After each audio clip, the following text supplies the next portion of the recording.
Okay, today I'm going to read Daniel chapter 11. I'm down on North Beach, right on dusk, just enough light. Today I'm reading Daniel chapter 11. And in the first year of Darius the Mede, I took my stand to support and protect him, the kings of the south and the north. Now then, I tell you the truth, 3 more kings will arise in Persia, and then a 4th, who will be far richer than all the others. Then he has gained power by his wealth. He will stir up everyone against the kingdom of Greece. Then a mighty king will arise, who will rule with great power and do as he pleases. After he has arisen, his empire will be broken up and parceled out towards the 4 winds of heaven. It will not go to his descendants, nor will it have the power he exercised, because his empire will be uprooted and given to others. The king of the south will become strong, but one of his commanders will become even stronger than he, and will rule his own kingdom with great power.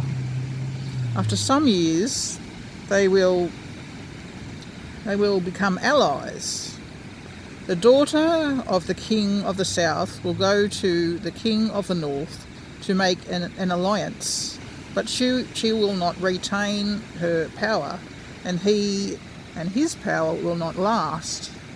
In those days, she will be betrayed, together with her royal escort and her father, and the one who supported her. One from her family line will arise to take her place. He will attack the forces of the king of the north and enter his fortress. He will fight against them and be victorious. He will also seize their goods, and their metal images and their valuable articles of silver and gold, and carry them off to Egypt. For some years he will leave the king of the north alone. Then the king of the north will invade the realm of the king of the south, but will retreat to his own country. His sons will prepare for war and assemble a great army, which will sleep like an irresistible flood and carry the battle as far as his fortress.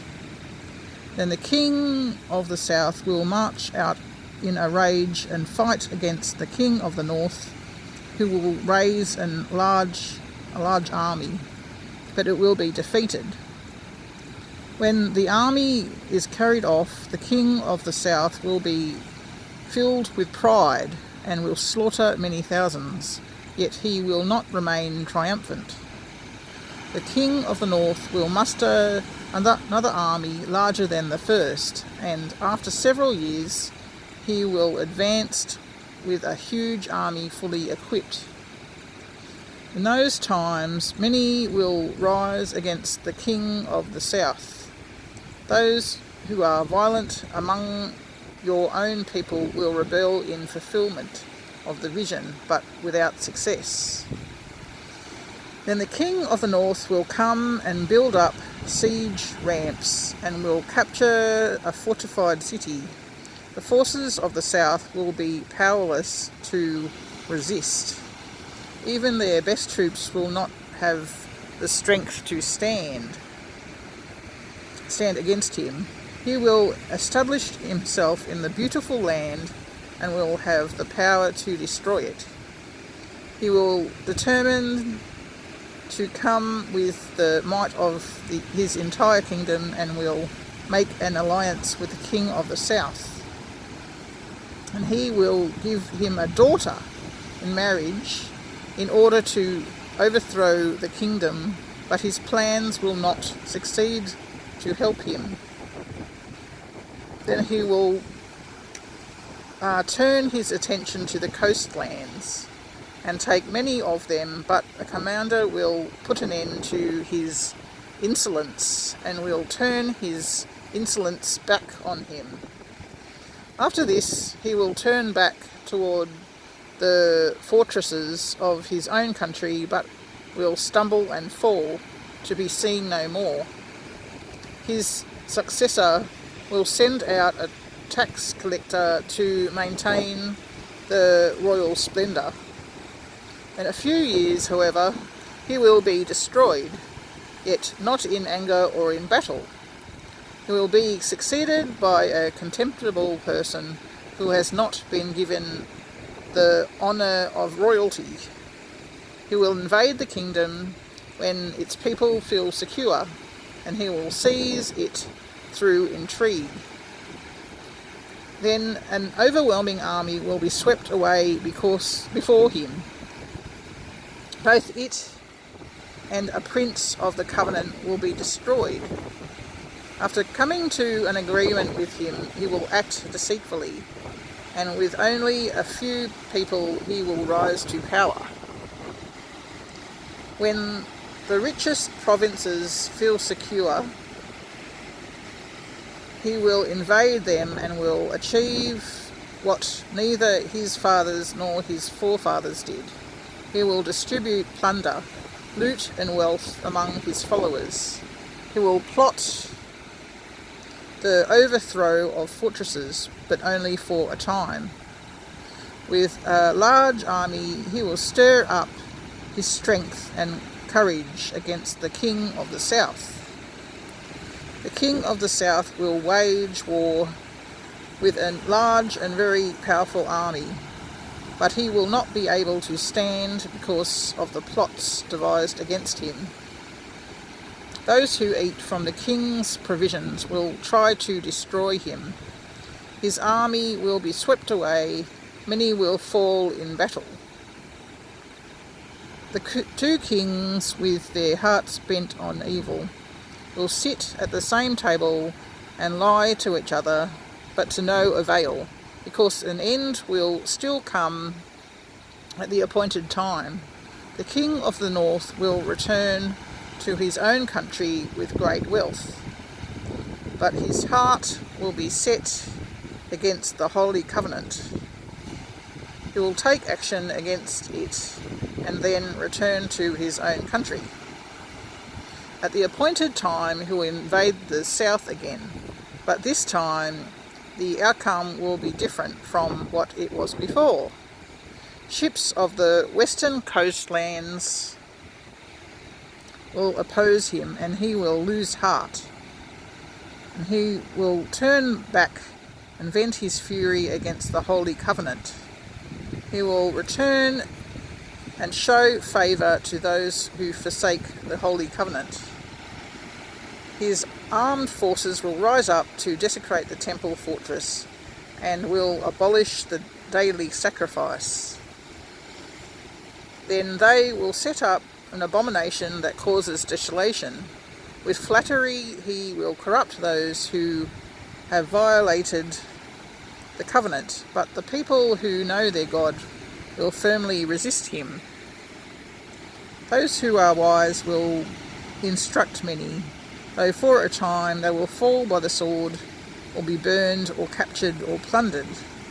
When they fall, they will receive little help, and many who are not sincere will join them. Some of the wise will stumble, so that they may be refined, purified, and made spotless until the time of the end. For it will still come at the appointed time. Well, it's getting really dark. The king will do as he pleases. He will exalt and magnify himself above every god, and will say unheard of things against the God of gods. He will be successful until the time of wrath is completed. For what has been determined must take place. He will show no regard for the gods of his ancestors, or for the one desired by women, nor will he regard any god but will exalt himself above them all. Instead of them, he will honour a god of fortresses, a god unknown to his ancestors. He will honour with gold and silver his precious stones and costly gifts. He will attack the mightiest fortresses with the help of a foreign god, and will greatly honour those who acknowledge him. He will make them rulers over many people and will distribute the land at a price. At the time of the end, the king of the south will engage him in battle, and the king of the north will storm out against him with chariots and cavalry and a great fleet of ships. He will invade many countries and sweep through them like a flood. He will also invade the beautiful land. Many countries will fall, but Edom, Moab, and the leaders of Ammon will be delivered from his hand. He will extend his power over many countries. Egypt will not escape. He will gain control of the treasures of gold and silver and all the riches of Egypt, with the Libyans and Cushites in submission. But reports from the east and the north will alarm him, and he will set out in a rage to destroy and annihilate many. He will pitch his royal tents between the seas at the beautiful holy mountain, yet he will come to his end, and no one will help him. So that was Daniel chapter 11 from the NIV bubble, and I'm sitting here almost in the dark at Wollongong Beach. Yeah, it's it was Daniel chapter 11 from 1 through to 45